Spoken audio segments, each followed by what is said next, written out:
Yeah, so sorry that I accidentally cooked the video off, but unbelievably so, even gripping these with a pair of pliers. Now it's not a very good grip, mind you, but I cannot turn this bearing.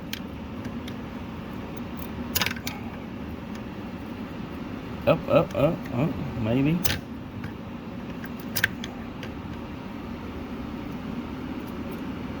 Oh my God. It's a crude way to do it, but it doesn't matter. That bearing's shot. It's no good. I have a bearing, but you know, I have another bearing, but I intended on this being together today or tonight. So it should do something like this. And that bearing's good. Nothing wrong with it. No telling how long it's been in this outdrive. It feels just fine. Brand new bearing over here. It's not worth 50 cents. So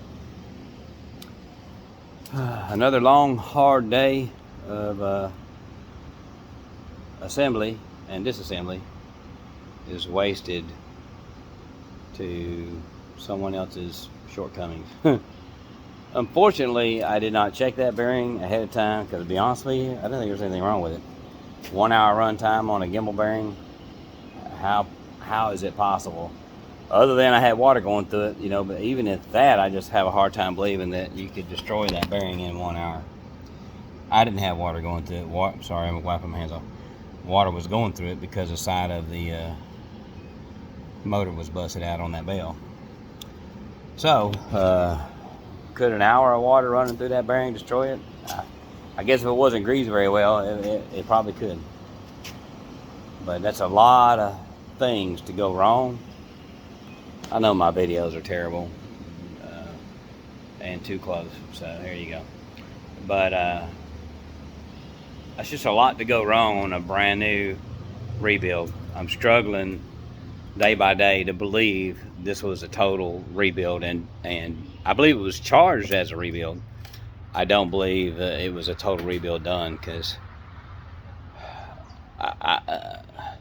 I'm just about guess I can get this done and get this put together and it lasts more than an hour. I'm almost certain that I can put this together with used parts and it will last more than an hour, no matter what.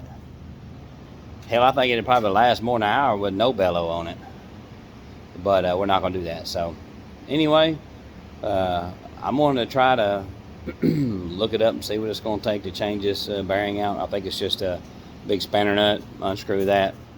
Probably have to have a bearing puller of some kind. Pop that out. I'll probably just move this bearing over because it feels fine, so I don't have to wait on a new bearing to come in. Irregardless, it's going to put me out to not testing the boat next weekend, but having to go out Memorial weekend probably, and that be the test of the boat, which is what I did not want to do. I'm working too many hours right now to come home in the evenings and address some of this stuff, so I'll try to do what I can today. If I can get that bearing out, that's great. But the way this boat's been fighting me, I'm feeling like that's probably not going to be the result of today's efforts.